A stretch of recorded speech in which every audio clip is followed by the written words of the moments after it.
Please put your devices on airplane mode. We here with Ralphy Davis. You know it. At all. What does your name mean? Man, my name means a grinder. You feel me? My name means a go-getter. You feel me? My name means everything that comes with going after something and really looking towards reaching it. You feel me? So that's what I would say. So how'd you get your name? How'd you get it? Man, Was it your government name? No, it's not. Nah, it ain't. Some niggas don't know. Yeah, come on. Hey, you're right. You the first person to really pull that out of me too. But nah, yeah, I got it actually by my boy Jizz in San Francisco. You know, we was shooting dice one day in the hood and shit, and then he just kept calling me Ralphy Davis. You know, and it just stuck with me. You feel me? And it just, man, I just ran with it. Here we are. Feel me? Oh, dope. So where you from? I'm from the CD. You feel me? East Seattle. You know what I mean? Getting to it. Yeah. East Seattle. Okay. CD. That's Seattle. Come on, man. Inner city. Come on. How was growing up in the CD in Seattle? Man, I mean, you know, it was typical situations, you know, around my time when I grew up. You feel me? It was man, I seen everything, you know.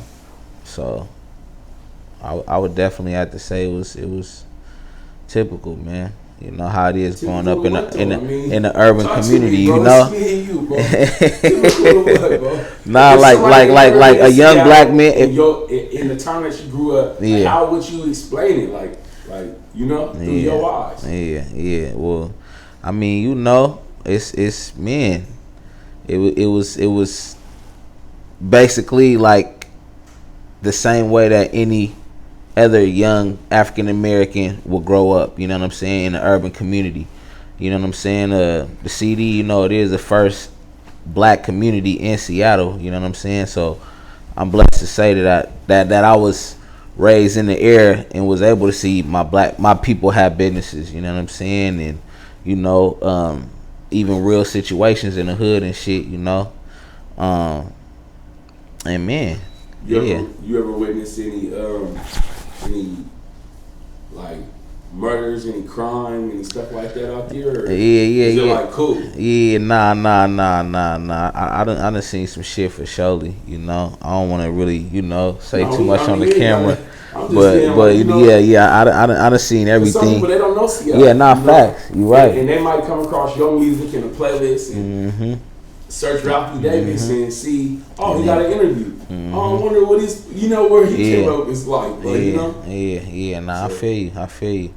Well, yeah, nah. I ain't gonna pressure you to go into no details. No. It's all good. But you know, I mean, I seen everything, you know, coming up, you know, in East Seattle, everything that you can name. You feel me? So, just to be honest, you know what I'm saying. But it ain't too much, you know. A nigga want to glorify or whatever, but niggas know. If you know, you know. You feel me? Straight up. You feel me? Okay. What was the kind of household you grew up in? Man, how would you describe the household you grew up in? Yeah. Well, I was raised by my grandma. You know what I'm saying? And my brother. It was me, her, and my brother, Fredro. You feel me? Man. She did everything she could, you know what I'm saying, and she made it happen a lot more times than not. You know, we had our not times, you know what I'm saying, but man, she was always able to figure out a way to, you know what I'm saying, keep us smiling, you know what I'm saying, keep us feeling good about ourselves. So, you know. Okay. Was she like spiritual, like? Yeah. Did you have to go to church? Yeah. You know what the thing is too is like it'd be times like if she didn't want to go to church, then she would still like send us with our family members to go to church and stuff like that. So it's like even if she wasn't super, even though I know that she is for surely, like, even if she didn't feel like partaking in certain activities that pertain to being spiritual, she still made sure we knew how to be spiritual, you know what I'm saying, and spiritual about what's exactly, basically, you know what I'm saying, just getting that foundation, man, you know. So okay. So what type of woman was your granny? Man, she was a strong woman, you know. She didn't really complain a lot, you know. She was the type to make sure that you were good, that we were good before her, you know what I'm saying? She made a lot of things. She was selfless, you know what I'm saying? Man, very respectable, you know what I'm saying? Hard working, man. It's so regular. It's so many things I can describe, you know. It just, man, it's just hard to just, you know, just it's come so regular, like in our generation, right? That like we grow up with our grandmothers, but we don't really, our grandparents, but we don't really realize how big of a thing that is. Like for a person to be done raising kids and to still say, you know what, I'm gonna start all over again. Yeah. Because I love her. Yeah, I know, man. I know. That's why I love her to death. You feel me? Because, you know, at the end of the day, I know she didn't have to do that for my life. You feel me? So it's just the fact that she still chose to do that. You know, it's just it's 100. You know. For sure. So what was your relationship like with your mom and dad? Like, yeah, I mean, my dad, man. I mean, I had a cool relationship with my dad. It wasn't probably how it should have been. You know what I'm saying? But I had a cool. It was cool. You know, I feel like it should have been better. You know, my mom. I actually got a good relationship with my mom. You know, because you speaking kind of past tense on your dad. He passed away or something. Yeah, yeah. How old was he when he passed? Yeah, he was 57. How old were you? No, how old was I? Oh no, man, he passed away like I want to say a couple years ago. Yeah, a couple years back. Yeah, it's all good. But as far as my mom go, like I was saying, you know, she my mom's straight. You know, she's 100. You feel me? She had her situations. You feel me? She bounced back, you know what I'm saying, and got in our lives immediately. You feel me? So I respect her, man. Your family, for sure. Your mom and dad, like, are they from Seattle? Or They from the CD. They from the and on the east side of Seattle, just like me, man. So facts. My mom's known, like people know my mom. Like I ain't gonna lie, like she's more popular than me for sure. Like I be going, oh, you Avon's son. Yeah. So my mom, she's solid, man. That's what's up. Facts. That's what's up. Man. That's what's up. What do you, I mean, I hear you saying the east side. Is there anything in particular that you claim to represent? Like, you know what I'm saying? I mean, I'm from Union Street, you feel me? But, you know, I'm Team Ado though, you know what I'm saying? I'm really pushing, you know, this brand, you know, that I plan on expanding, you know what I'm saying? So if anything, that's what I represent, you know. Union Street, that's where I'm from, you feel me? East Seattle is where I'm from, the CD is where I'm from. But this Ado is that's what I'm standing on for surely, you know.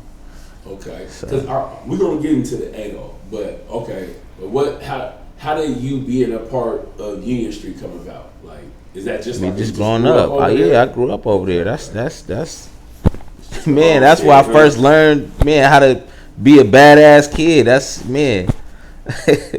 Facts. Okay. What schools you go to? Start from elementary school. Because you know there might be some little youngsters that look up to RALPHY Davis, but you know they don't know that they can have the same consistency and abilities. You know what I'm saying? As that you have, but to know that he came from the same schools I went to. He walked the same streets I walked on. Like I can do it. You know what I'm saying? Tell me what schools you went to. Facts, man. Man, first I ain't gonna lie. Elementary school, I went to school out in West Seattle. I went to the to Gatewood, and then after that, I ended up going to Meany. Then from How was me, that transformation? oh man, it was because see the thing was like, okay. At first, my grandma she was living in West Seattle. You know what I'm saying, and then we had moved over to the CD. You know what I'm saying, and I was there basically the rest of the time being in Seattle. You feel me? Yeah. But and that had to be when we were like, I want to say maybe about 9-ish. So that's like 3rd, 4th grade. Yeah, there you go. You feel me? About 9. So Because I was like, yeah, cause how did it look? Man, it was crazy because like I was living in the CD and still, you know, finishing up elementary over on the west and shit, you know. So it'd be just mainly just having to go all the way across the city just to go to school and shit. Like and I was taking a bus by myself, like early, like 9-10. You feel me? Hell yeah. But you know we was straight though. Yeah, that was back in the day. It wasn't, yeah, bro. Like yeah, I was finna say, bro. It wasn't like, come on, Space. You know how like 9 we was outside, like really 8-9 o'clock, like. Nigga walk. Man, I'm at the Teen Life Center, bro. 9:30, bro. At 10, if you know, you know. Feel me? So what school did you go to after Meany? After Meany, man, I went to Madrona. Hell yeah. I got, man, they wasn't fucking with me at Meany, man. You know how I go. Feel me? It's too many. Everybody from the hood was there, but it was crazy though because like everybody from the hood that got booted from Meany went over to Madrona, so I was just part of that wave, really. Yeah, so, yeah. So it was a natural occurrence for most kids. Mm-hmm. Yeah, so what school after Madrona? Man, after Madrona, man, I ended up going to California. You feel me? Yeah, I moved to Cali. Yeah, the Bay, San Francisco. Feel me? Hell yeah. So, what part of San Francisco? Sunnydale. Sunnydale, yeah, for sure. In Visitation Valley, Like it was different. I know. Hey, come on, man. It was mainly. It was crazy though because, you know, at first it was hella uncomfortable for me because I was so used to, you know, these people who I grew up around already and who I'm used to clearly, you know, and shit, it was just a weird feeling of having to adapt to that at first. But after, you know, a while, you know, I made a few friends, you know, that was just like me, you know, and shit, everything became cool. Feel me? What was some of the differences though? Was there any like clear cut differences? Like, yeah. Come on, man, help us out, man. Help us see it, man. I think things were just like it was a lot faster. I would say. What's your first day like? Man, my first day was mainly because I didn't know nobody, so I was just kind of just looking at everybody because like I don't know you, you don't know me, you feel me? What was some of your? I knew I was in the hood, you feel me? So I knew I was going to a school with niggas, you feel me? Facts. Was so there more there than here, or yeah, it was. You feel me? It was. Well, to be honest, I would have to say like a 60-40 type of thing. You feel me? Like. Because in San Francisco, bro, like it's real like projects and shit, and man, shit's really going down type shit, and you know what I'm saying. So you really got to be smooth, yeah, like, and you really got to be smooth with who you affiliate with, who you make friends with, shit like that. Like it's just a whole different ball game, really. You know, just because everybody's just like more eager to prove a point. You feel me? Like I don't know, like. I don't know. Maybe because it's the way motherfuckers are brought up down there. You know, maybe because they see maybe a few more things. You know what I'm saying? A few more activities. You know, a few more like traumatizing events. You know, maybe that may play a role, man. All right, so going to school in Sunnydale. San Francisco called Visitation Valley. That's the name of the school. Yeah, Visitation Valley. It was crazy, and that's where I did my 8th grade year, bro. I did my 8th grade year there, bro. It was Manny, bro, and it's like, I don't know. Maybe if I would have started there from my 6th or something, I'd probably been more comfortable, you know. But when you just go there, huh? Hell yeah, I got niggas that love me from San Francisco and Oakland. You feel me? Okay. So hell yeah. Like I lived down there for a long minute, bro. For like. When'd you come back?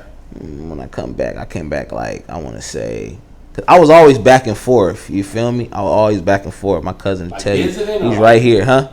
Visiting, yeah. Whole summers and shit. You know what I'm saying? Sometimes even when school would start, you know, I still would be out here. You know what I'm saying? So I was really back and forth, but I didn't officially move back probably to.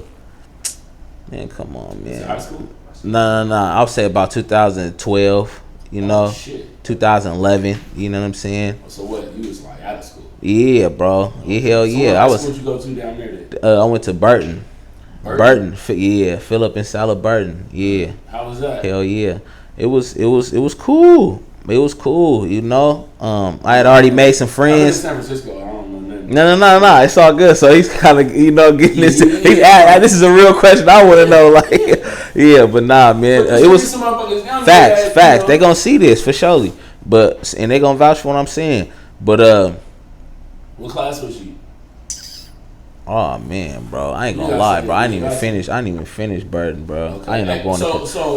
Was there anybody you went to high school with that like kind of basketball or a sport that kind of blew up like that? Cats would know or no? Was it that kind of school? Nah, bro. Yeah, it wasn't. It wasn't, bro. It wasn't like De La Salle was. You probably heard of De La Salle. Yeah, that's a school down there that like motherfuckers be really campaigning over and shit. I think they played against.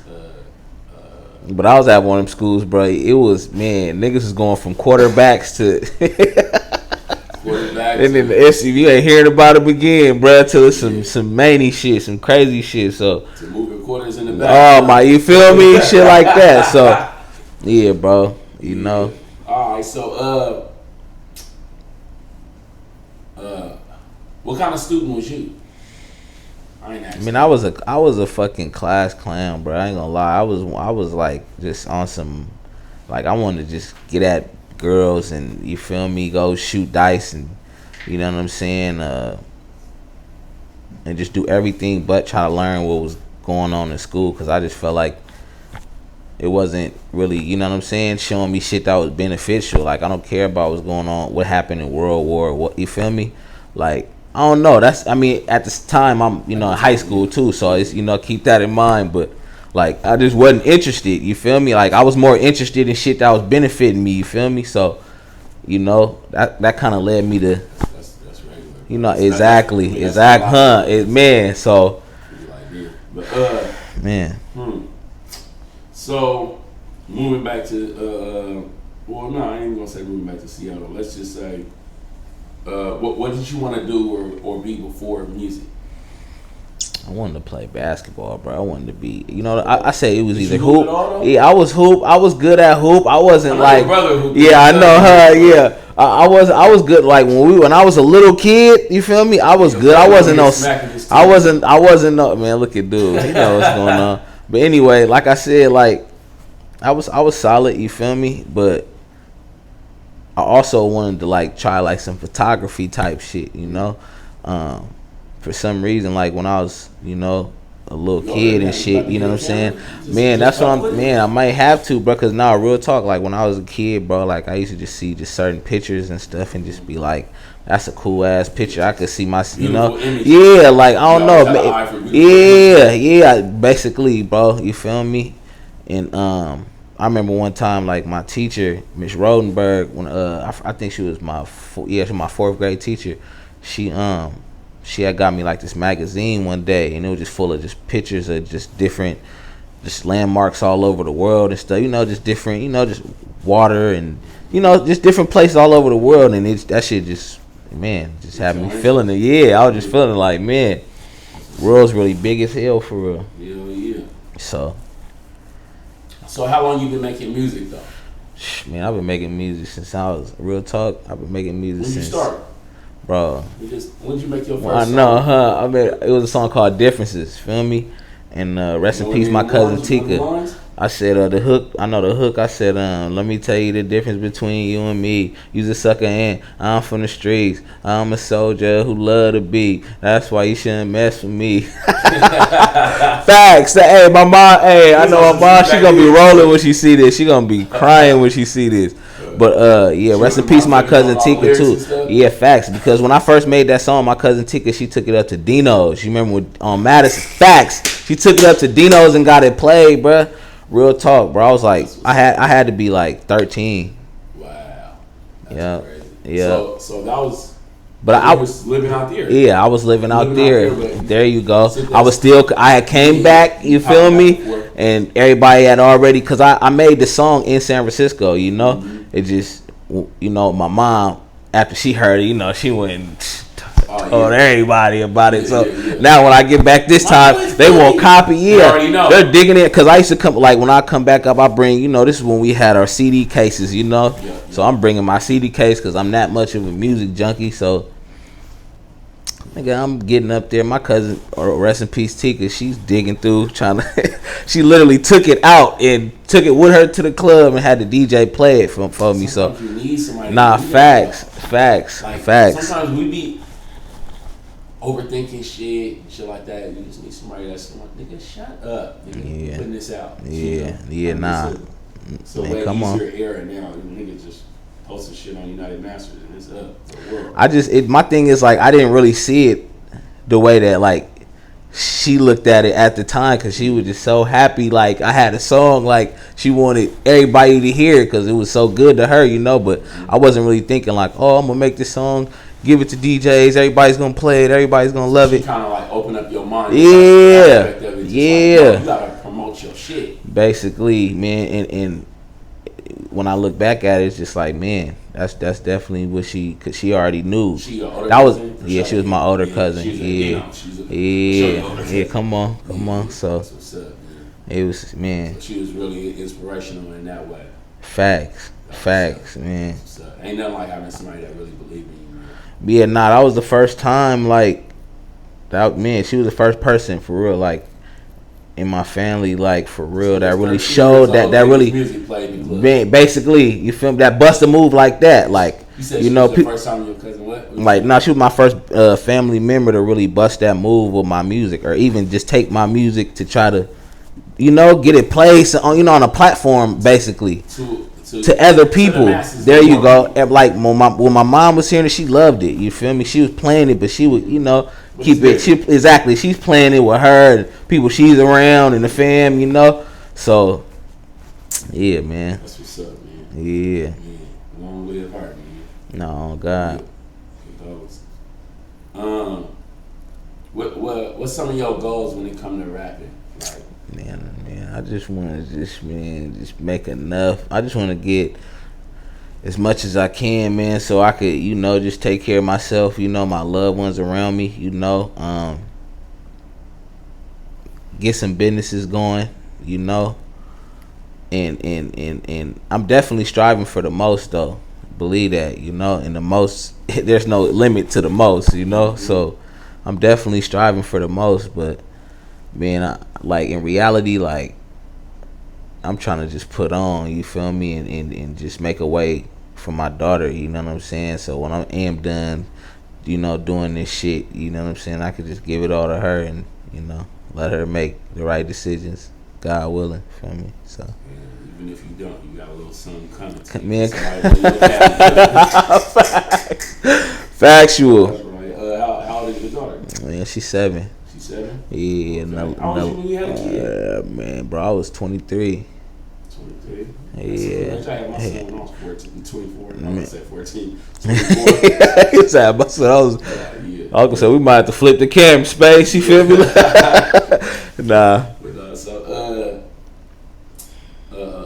that's what's up, man. How did that affect you, having a kid? Man, bro, at first I was nervous as hell, man. I ain't gonna lie, man. At first, like, cause I didn't really see myself at that time. You know what I'm saying? Having a kid, you know, just being 100. But it was crazy because after she got here, I couldn't see myself without her. You feel me? Like it's crazy how your mind just switches like that once you just realize, you know, how important somebody is. So, you know, it just really just made me realize that I gotta always be on top of it. I gotta be doing something. I gotta be productive. She gotta see somebody who's going after something. You know, how I'm gonna show her, you know, what to do or how to go get something, or, you know, that it's okay to even for her to even chase her goals and dreams if I don't at least reach for mine. You feel me? So it's just all about setting that example, bro. You feel me?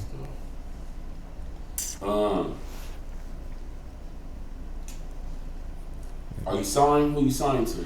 Man, I'm signed to Ado Entertainment, man. LLC, man. I was on the online, like, you know, when you Google you, it pops up D.O.B. Entertainment. D.O.B. Entertainment. Look, I mean, SS Music Group Inc. SS Music Group. Yeah. I got distribution through SS Music Group, so you know, I got a situation.